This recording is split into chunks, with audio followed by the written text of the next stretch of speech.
gotta write his name down. Where's my pen?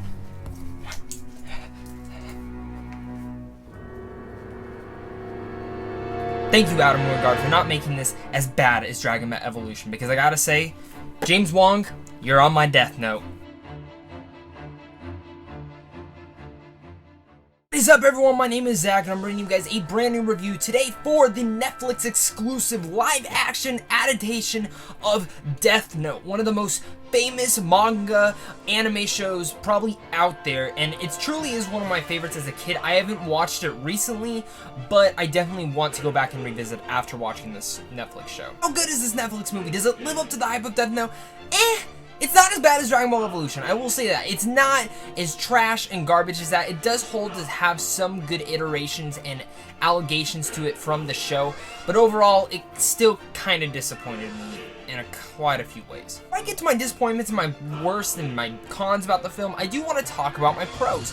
Adam Wingard's direction with the film and the cinematography he uses and the score especially are outstanding in this film. I mean, Adam Wingard, most of his scores for all of his horror films are great, and he brings that horror vibe flair to this movie, which I really appreciate, because for me, Death Note is a horror series per se with a lot of fantasy and thriller aspects to it, and I think Adam Wingard was a really good director for them to choose to come and do this, because Ryuk being a demon is really hard to masterfully put in, and I think the way they used Ryuk in this film was bar none one of the best aspects of the film, and I kind of wish they used him a bit more, because he's played brilliantly by William Dafoe, and William Dafoe's voice, his presence is felt every time Ryuk shows up, and I wanted more of him in the film, but they used him enough to the point where I wanted him more, but they never used him over enough where I was like, okay, let's get back to the other characters. Other pros I gotta say about the film is I liked most of the actors in their performances, especially the two actors that played Elle and Mia. I thought they were hands down the other best actresses in here.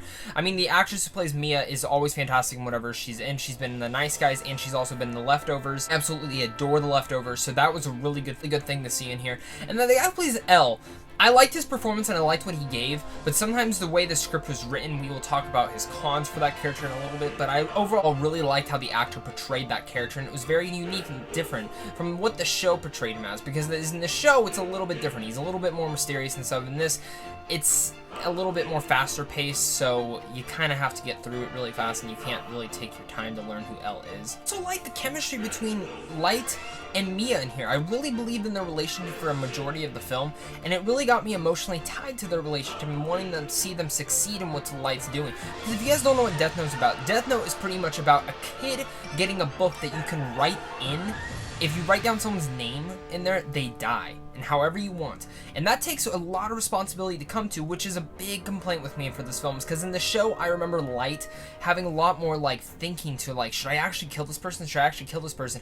And in the movie, he just does it, and it doesn't feel like he has any pressure behind him. And even though you're taking the life of someone bad, that's really hard to really think of, because you're actually killing someone, and it's because of you. So I feel like they should have done a little bit more consequence and a little more Jiminy Cricket up in his head with his conscience, helping him out, deciding if he should do this or if he shouldn't. If you guys haven't recognized, I haven't talked about Light yet, and that's where one of my cons come to. I do like Nat Wolff. I think he's a very talented young actor. My problem with this film, though, is the main character of Light.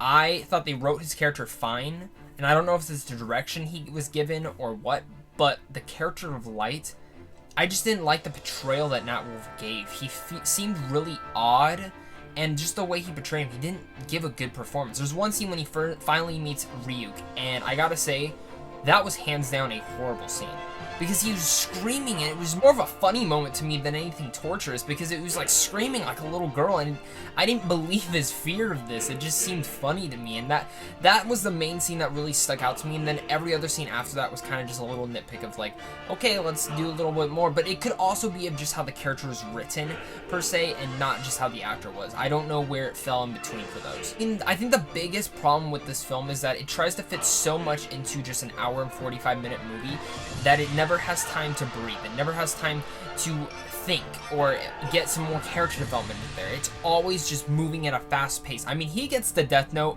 within the first 3 minutes. There's no character development in there. You don't know who the character is. He gets the Death Note. And that was one of my biggest complaints throughout the film, and that's one of the reasons why this film is very, very weak. Weak in a lot of ways. As great as Mia or L or Ryuk were, or as the cinematography and the sound and the score and the direction for some of the scenes were, the pacing felt to leave no tension for anything that was happening. And it left it to be where I didn't care about any of the characters more than just who they were, because I never got more character development to them.